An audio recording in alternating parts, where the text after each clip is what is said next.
শুনছেন? শুনছেন? বাড়িতে কেউ আছেন? আমি অনেক দূর থেকে এসেছি। প্লিজ যদি কেউ থাকেন একটু বাইরে বেরিয়ে আসুন না।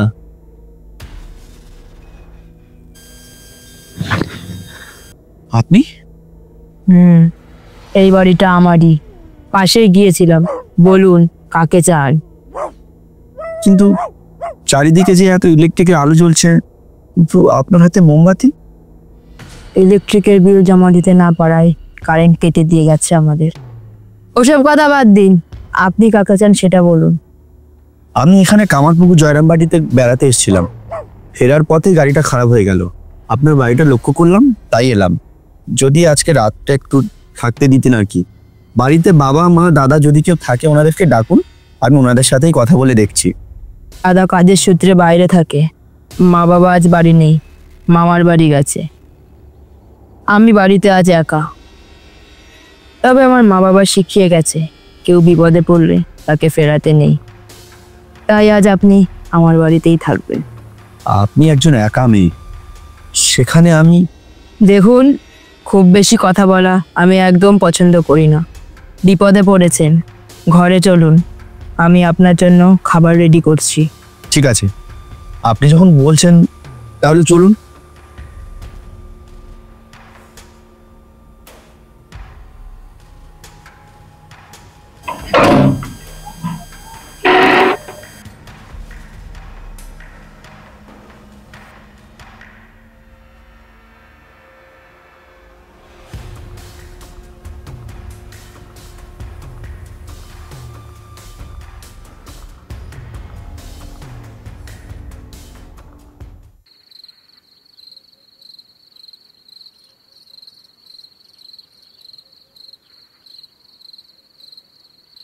কিরে, আজ খুব আনন্দে আছিস যে?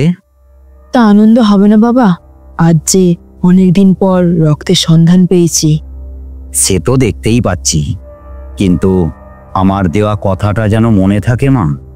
তোমায় শুয়ে যখন তোমার মেয়ে কথা দিয়েছে, তখন সেই কথার অপব্যবহার কখনোই করব না বাবা।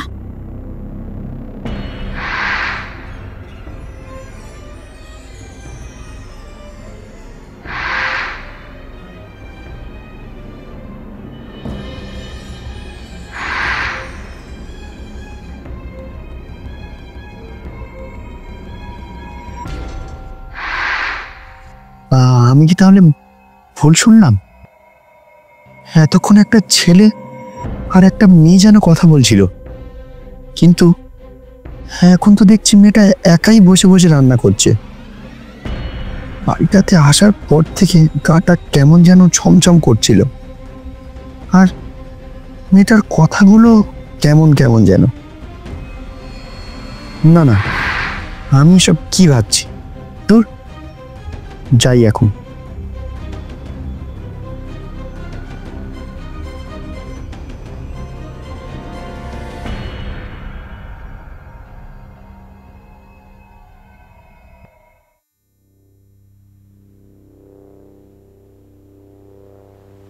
রেডি? অ্যাকশন! খেতে দিয়েছি। ওর বাবা, রোল অ্যাকশন! খাবার বেড়েছি, খেতে আসুন। হ্যাঁ, আসছি।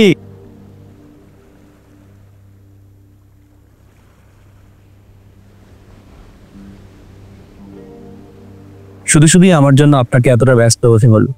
রান্নাটা না করলেও পারতেন। আজ আপনি আমার বাড়ির অতিথি, আপনাকে রাত্রে না খাওয়ালে বাড়ির অমঙ্গল হবে। যাই হোক, আপনার সাথে এতক্ষণ কথা বলছি। আপনার নামটা কি? আমার নাম আগুন, আগুন চ্যাটার্জি। আর আপনার নামটা? আমার নাম রাত্রি। দেখেছেন, আমার নামের সাথে আপনার মিল আছে। সেই জন্যই তো এত রাতে আপনি বিপদে পড়ে আমার বাড়িতে এসেছেন।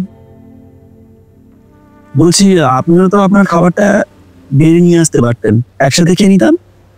আমি পরে খাবো, আপনি খান। আচ্ছা।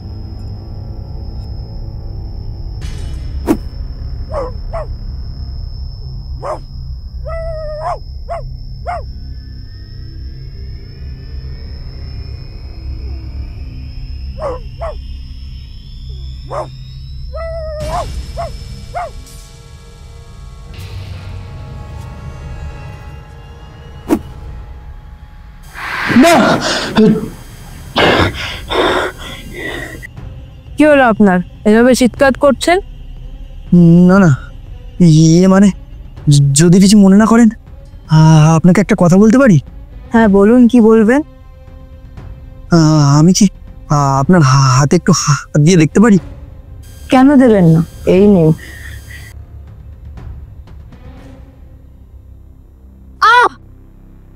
লাগছে তো, নিন, খেয়ে নিন, দুষ্টু কোথাকার।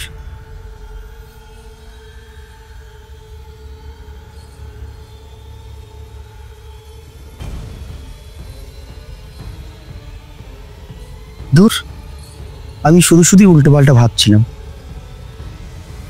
না, এবার খেন।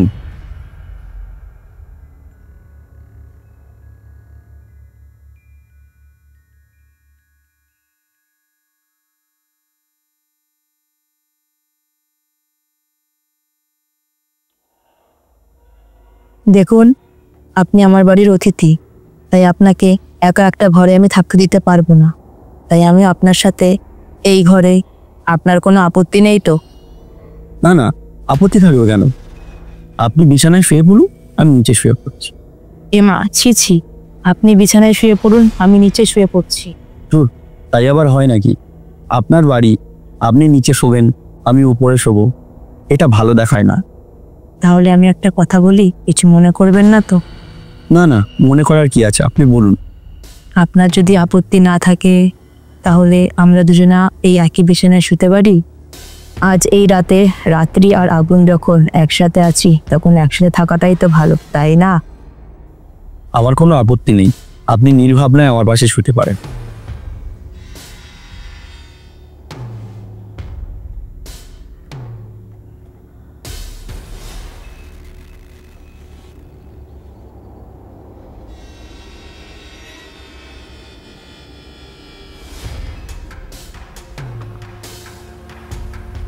আচ্ছা, আপনার পাশে এরকম একটা সুন্দরী মেয়ে শুয়ে আছে, আপনার কিছু মনে হচ্ছে না? হচ্ছে না মানে? ভীষণ হচ্ছে। আর তাছাড়া তো আমি ঠিক করেই রেখেছি, কাল সকালে মিস্ত্রি ডেকে গাড়িটা ঠিক করে আপনার বাবা মা ফিরলে বাবা মায়ের সাথে কথা বলে তবেই আমি যাব। বুঝেছি, আপনার আমাকে ভালো লেগেছে, আপনি আমাকে বিয়ে করতে চান, এটাই বলবেন তো? সত্যি কথা বলতে আমারও আপনাকে খুব ভালো লেগেছে, তাই বলছি, দুজনের যখন দুজনকে ভালো লেগেছে তখন আসুন, এই রাত্রির মনে যে আগুন উঠেছে সেই আগুন নিভিয়ে দেবে। ছি ছি, এ আপনি কি বলছেন? একটা কথা মনে রাখবেন, সব ভালোবাসা আর ভালো লাগা কামনার জন্য পায় না। আমাকে খারাপ ভাববেন না, আমি বিপদে পড়ে আপনার কাছে আশ্রয় নিতে এসেছি। আর তাছাড়া এত কষ্ট করে আত্মীয় আমাকে রান্না করে খাইয়েছে, আর এই শীতের রাতে আমাকে থাকতেও দিয়েছেন। আমি কি আপনার কোনো ক্ষতি করতে পারি? আর তাছাড়া আমি আপনাকে মন হিসাবেই ভালোবেসেছি, জানেন তো? এই আগুনের জীবনে সব কিছু আছে, শুধু একটা বোন ছাড়া। আর তাই তো আপনাকে প্রথম দেখাতেই আমি ভেবেছি যে আপনাকে আমি বোন বানাবো। কাল তোমার মা বাবা এলে একটা কথাই বলে যাব, যে এই রাত্রির জীবন থেকে, এই আগুনের দাদা হওয়া থেকে যেন বঞ্চিত না কর।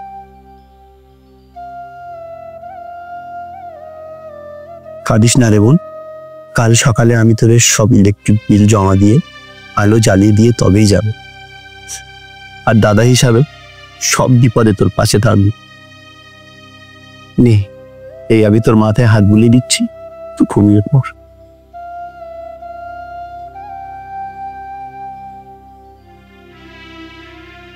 তুমি ঠিকই বলেছিলে বাবা, সব ছেলে খারাপ হয় না, তাই তো আমি এই ছেলেটাকে আজ মারতে পারলাম না। তাহলে আর ওখানে শুয়ে আছিস কেন মা? আমার কাছে আয়। তুই কাছে নেই বলে আমারও যে ঘুম আসছে না।